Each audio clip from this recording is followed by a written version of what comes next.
एक सास की 5 संस्कारी बहुएं।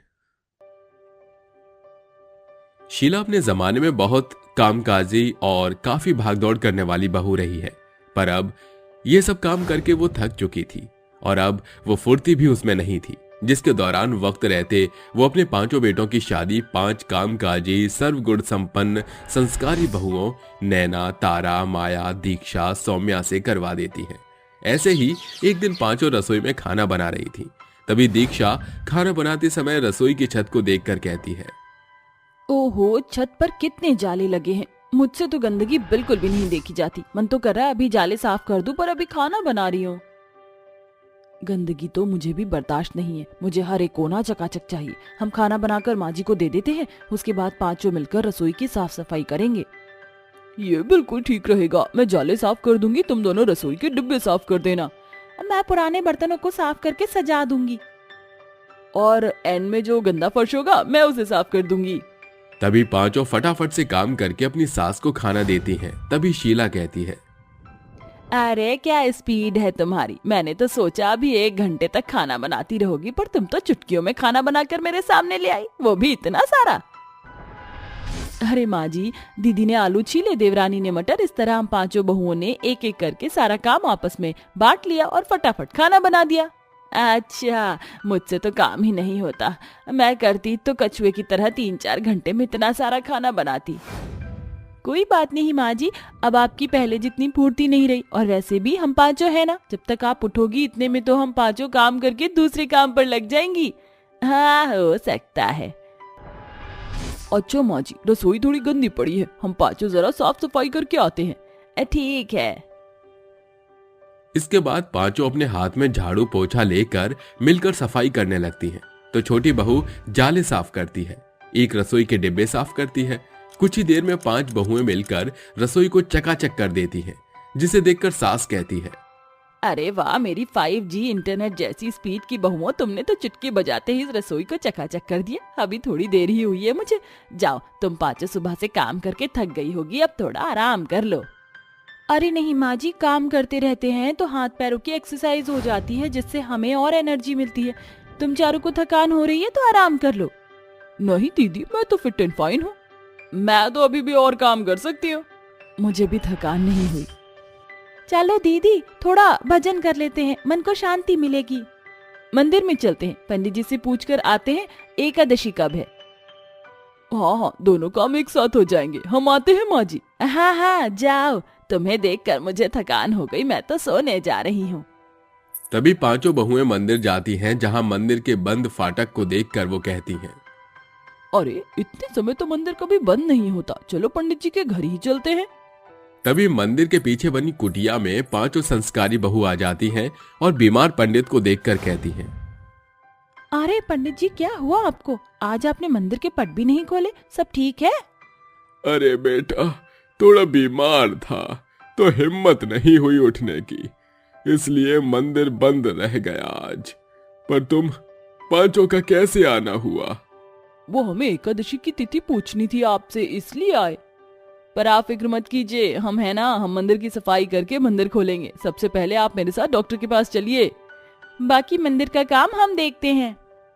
ऐसा कहकर सौम्या ऑटो करके पंडित को डॉक्टर के पास ले जाती है, जहां डॉक्टर पंडित जी का चेकअप करके उन्हें दवाई देते हैं। वहीं दूसरी ओर 4 बहुएं मिलकर मंदिर के पट खोलकर मूर्ति और आसपास की जगह की सफाई करती हैं। कुछ ही देर में साफ सफाई अच्छे से हो जाती है। तभी सौम्या पंडित जी को मंदिर लाकर बैठा देती है, फिर 5 शिव जी की पूजा करती हैं। ओम जय जय शंकर प्रभु शंकर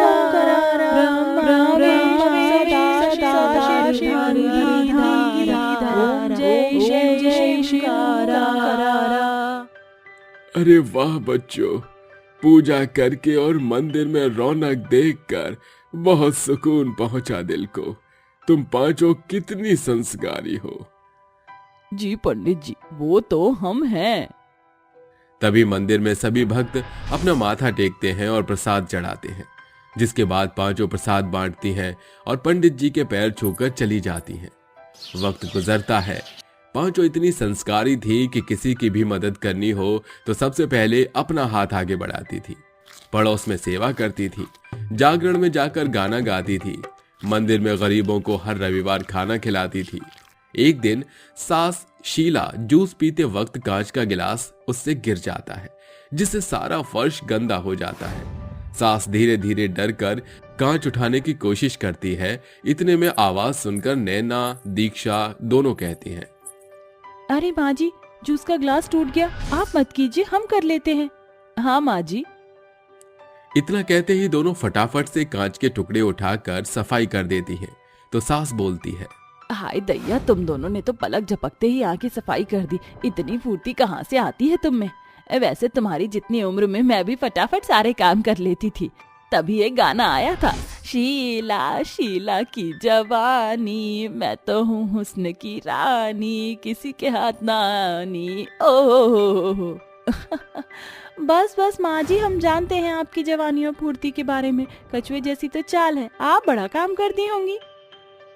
हाँ, वो दिन याद है जब हम पांचों नहीं थी तो आप अपने लिए धीरे धीरे खाना बना रही थी। इतने में हम आ गए थे। आपका खाना 5 घंटों में भी नहीं बना था। उड़ा लिया तुमने अपनी सास का मजाक, तो जाकर दोबारा जूस ले आओ। जी माँ जी। तभी दीक्षा सास को दोबारा जूस लाकर दे देती है। अगले दिन शीला की 5-6 सहेलियां अचानक से घर आ जाती हैं, जिनका पांचों बहू पैर छूकर आदर सत्कार करती हैं। नमस्ते आंटी। नमस्ते आप सबको, नमस्ते। अरे वाह शीला, तेरी पांचों बहू तो बड़ी संस्कारी है, आते ही पैर छू लिए। हाँ, संस्कारी तो बहुत है। आप सब बैठिए, स्वादिष्ट पकवान और शरबत लेकर आते हैं। तभी पांचों रसोई में जाकर स्वादिष्ट खाने की तैयारी करती हैं। फिर तारा बहू हाथ में ट्रे लिए शीला की सहेलियों के सामने जाती है और कहती है, आंटी जी, ये पानी लीजिए और साथ में ये मिठाई भी। वो क्या है ना, हमारे यहाँ मेहमानों को पानी के साथ मिठाई दी जाती है पहले। अरे वाह, बड़ी प्यारी बहुएं हैं। ये मेरे विनय की बहू है, 4थे नंबर की। अच्छा। तभी चारों बहू हाथों में खाना लिए आती हैं और कहती हैं, आंटी जी, ये खीर खाइए, खास आप सबके लिए बनाई है। अरे बेटा, मैं तो मीठा खाती नहीं हूँ, बाकी तो इनसे पूछ ले। चिंता मत कीजिए, शुगर फ्री खीर है और मिठाई भी आप सब खा सकते हैं।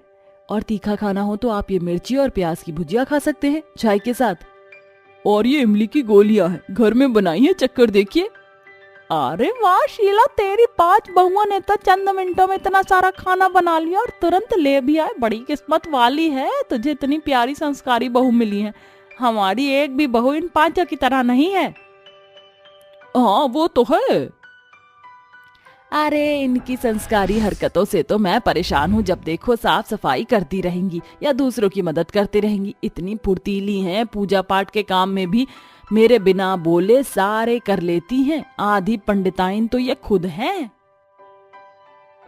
और सच में इसे सारे मंत्र आते हैं? तो जरा महामृत्युंजय मंत्र बताओ। ओम त्र्यंबकम यजामहे सुगंधिम पुष्टि वर्धनम उर्वारुकमिव बंधना मृत्यु मोक्षीयमामृतात्।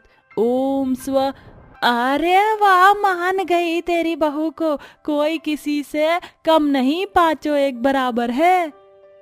इस तरह शीला की सहेलियां उसकी 5 बहू से बहुत खुश हो जाती हैं, जिस कारण वो 2-4 दिन वहीं रहती हैं, अच्छे से उनका ख्याल रखती हैं। फिर जाते समय 5 सहेलियां 5 बहुओं को शगुन में कुछ न कुछ देकर जाती हैं और शीला अपनी बहू की नजर उतार कर कहती है, सच में तुम जैसी 5 संस्कारी बहुओं को पाकर सच में मुझे लगता है कि मैं किस्मत वाली हूँ। और हम भी प्यारी सी सासू माँ को पाकर बहुत खुशकिस्मत हैं। इस तरह संस्कारी बहुएं सभी का अपने गुणों से दिल जीत लेती हैं और खुशी खुशी रहती हैं। गरीब जुड़वा बहनों की किस्मत। हीरा और राधा की शादी से उन्हें 2 जुड़वा बेटियां पैदा हुईं। दोनों ने मिलकर उनका नाम अदिति और स्मृति रखा। दोनों के स्वभाव में जमीन आसमान जितना फर्क फासला था। जहां अदिति जमाने के साथ चल रही थी, वहीं स्मृति को सादगी पसंद थी। पहनावे ओढ़ावे के साथ साथ दोनों के हाव भाव भी बहुत अलग थे। सांझ का सूरज ढलने पर था। स्मृति अभी नदी घाट पर बैठी थी, वहीं उसकी बहन अदिति कॉलेज से घर पहुंच गई। पिताजी, स्मृति कहाँ है? मैंने पूरा घर ढूंढ लिया, वो कहीं नहीं है। अरे वो घर में होगी तो दिखेगी ना, पनघट पर गई है पानी लाने, जा। ये सुनकर अदिति नदी की ओर चल पड़ी। तभी एक डोली दोनों बहनों के सामने से जा रही थी। अरे स्मृति, वो देख, दुल्हन की डोली जा रही है। देख रही हूँ मेरी बहन, एक दिन हम दोनों बहन भी ऐसे ही 16 श्रृंगार में सज धज कर बाबुल का घर छोड़कर अपने अपने पिया के आंगन चली जाएंगी। अरे अब क्या हुआ, तू किस सोच में खो गई? बस जीवन की सार्थकता को निहार रही हूँ। अजीब है ना ये सब कुछ। आज उस दुल्हन की डोली उठी है और एक वक्त ऐसा भी आएगा जब उसकी अर्थी उठेगी। पागल हो गई है क्या? ये कैसी बेफजूल की बातें कर रही है तू? ये जिंदगी की सच्चाई है, हम चाहकर भी इससे भाग नहीं सकते। यहाँ जो आया है उसे एक दिन जाना ही है। हर किसी को इसी मिट्टी में मिल जाना है। पता है, बनारस के घाट पर हर दिन दुख और सुख दोनों का समावेश देखने को मिलता है। वहाँ एक और शादीशुदा जोड़ों की जिंदगी शुरू होती है तो किसी की खत्म होती है। ओ गॉड, बस बहुत हुआ, घर चल। फिर दोनों बहनें घर चली जाती हैं, जहाँ उन बहनों के पिता हीरा के हाथों में 2 तस्वीरें थीं। ये किसकी तस्वीर है पिताजी? अरे लड़कों की। अब जो कि मेरी दोनों जुड़वा बेटियां बड़ी हो गई हैं, इसलिए उनका घर तो बसाना है। बस एक बार तुम दोनों की डोली उठ जाए तो मैं गंगा नहा लूं। अगली सुबह इन दोनों जुड़वा बहनों को देखने के लिए लड़के वाले आते हैं, जहां अंगद अदिति को पसंद करता है और अनुज स्मृति को अपने लिए चुनता है। राधा सभी को मिठाइयाँ खिलाती है। ढलते दिनों के साथ शादी की धूमधाम शुरू हो जाती है। दोनों बहनों के चेहरों पर अलग ही चमक छाई हुई थी। राधा, बस 2 दिन बचे हैं हमारी बेटियों की डोली उठने में। हलवाई से लेकर टेंट वाले तक से बातचीत हो गई है। स्मृति, एक बात तो बता, कहीं शादी के बाद तू अपनी इस जुड़वा बहन को भुला तो ना देगी? बिल्कुल नहीं। जब साया इंसान को नहीं छोड़ सकता तो हम तो जुड़वा बहनें हैं। अभी दोनों बहन बात कर ही रही थी कि अनुज वहाँ आता है। उसके मुंह पर खुशी की बजाय गहरी गंभीरता छाई थी। अरे अनुज बाबू, आप इतनी देर रात यहाँ? हाँ, वो दरअसल हमें कुछ महीनों के लिए मेरी और स्मृति की शादी टालनी होगी। वो मसला कुछ गंभीर है। स्मृति की शादी टलने की खबर से सभी के चेहरे पर मायूसी छा जाती है और 2 दिनों बाद अदिति की शादी का गाना बजाना शुरू होता है। स्मृति उसे अपने हाथों से सजाती है। जरा देखो तो मेरी जुड़वा बहन शादी के जोड़े में कितनी जच रही है। अब तो बस कुछ देर में तेरी डोली भी उठ जाएगी और अकेली बच जाएगी तेरी ये बहन। फिक्र मत कर, कुछ महीनों बाद जब तेरी डोली उठेगी ना, तो तेरी ये बहन अपने हाथों से तेरा श्रृंगार करेगी। बड़े ही धूमधाम से अदिति की शादी अंगद से कर दी जाती है और 4 कहार अदिति की डोली को कंधा देते हैं। ऐसे ही दिन सप्ताह से महीनों के मंजर में ढलता जाता है और स्मृति की शादी की शुभ घड़ी भी आ पहुंचती है। पूरे घर में रिश्तेदारों से रौनक छा जाती है। अदिति भी अपनी बहन की शादी में आती है। देख ले मेरी बहन, तेरी सोई किस्मत जाग गई है। अब तेरी इन सूनी हथेलियों में तेरी ये जुड़वा बहन अपने हाथों से मेहंदी के बूटे पीस कर लगाएगी और तेरा फीका चेहरा पर हाथों से कुटी हल्दी का उबटन लगाएगी। और तो और तुझे डोली में भी खुद अपने हाथों से बिठाएगी। अरे बस बस बस, अब ये मत कह देना कि तू कहार की जगह खुद ही मुझे डोली में बिठाकर ससुराल छोड़ने जाएगी। कहीं ये खुशियां मेरी जान ही ना ले। फिर डोली की जगह तेरी बहन की अर्थी उठेगी। अरे शुभ शुभ बोल मेरी बहन, इस शगुन की घड़ी पर ऐसी बातें नहीं करते। इस बार तेरी डोली उठेगी, तेरे सारे खतरे मेरे सरवार जाए। अब चाहे मेरी अर्थी उठ जाए। अदिति के मुंह से उस घड़ी जैसे सरस्वती सवार थी। उस घड़ी के बाद से ही अदिति के सर पर मौत का काल घिर बैठा। घर के कोने कोने में शादी की रौनक छाई हुई थी। कहीं औरतों की टोली में शादी के मंगल गीतों का समावेश छुड़ा हुआ था, तो कहीं शहनाई बज रही थी, तो वहीं हलवाइयों की हाड़ी कढ़ाई से उठ रही मिठाई की खुशबू शादी के उस घर में घुल मिल रही थी। इस शादी के जोड़े और 16 श्रृंगार में कितनी सुंदर लग रही है स्मृति। तू सोच भी नहीं सकती कि तेरी जुड़वा बहन का जी आज खुशी से झूम उठा है। देख, बारात आ गई। वैसे बारात देखने का असली मजा तो छत की मुंडेर पर चढ़कर आता है। मैं आती हूँ। हाँ, मगर जल्दी आना। बारात देखने की ख्वाहिश में अदिति छत पर चली जाती है। तभी उसका पांव बिजली की नंगी तार पर पड़ जाता है और करंट लगने के कारण वह छत की ऊंचाई से नीचे गिर जाती है। अभी स्मृति के फेरों से लेकर सिंदूरदान का प्रावधान भी पूरा हो जाता है। तभी अंगद की चीख से शादी के माहौल में मातम छा जाता है। अदिति, ये क्या हो गया? सभी भागकर वहां पहुंचते हैं। अरे हे राम, ये शादी के शुभ शगुन में कैसा अपशगुन है। जरा देखो तो, अभी एक बहन की मांग सजी तो एक दुनिया छोड़ गई। अरे वही तो परिमल, पता नहीं विधाता ने इन जुड़वा बहनों की किस्मत किस कलम से लिखी थी। एक की डोली उठेगी तो एक की अर्थी। नहीं नहीं अदिति, तू मुझे यूं छोड़कर नहीं जा सकती। तूने कहा था ना कि तू मुझे डोली में बिठाएगी। अब उठ। स्मृति बेटी, तू उसे नहीं छू सकती, चल। कुछ देर पहले जहां शादी की धूम छाई थी, अब उस घर में रोने पीटने का माहौल छाया हुआ था। एक तरफ जहां कहार हाल ही स्मृति की हुई शादी की डोली सजा रहे थे, वहीं कुछ जन दूसरी बेटी की अर्थी के लिए बांस काट रहे थे। अदिति की आंखों से बहते आंसू संभाले नहीं संभल रहे थे। वह मन ही मन खुद को कोस रही थी। इस सब की जिम्मेदार मैं हूँ। मेरी किस्मत की होनी मेरी जुड़वा बहन ने अपने सर ले ली।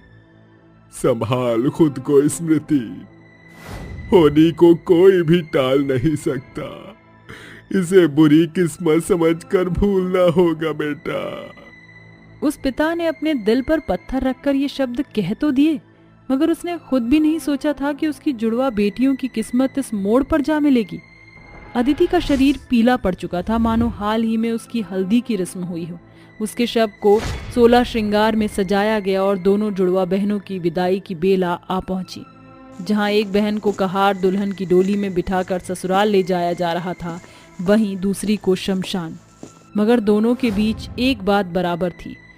जहां 4 कंधे उस दुल्हन की डोली में लगे थे, वहीं 4 कंधे उस अर्थी में भी। स्मृति डोली से झांक रही थी। वो बस अपनी किस्मत को कोसते हुए रोई जा रही थी।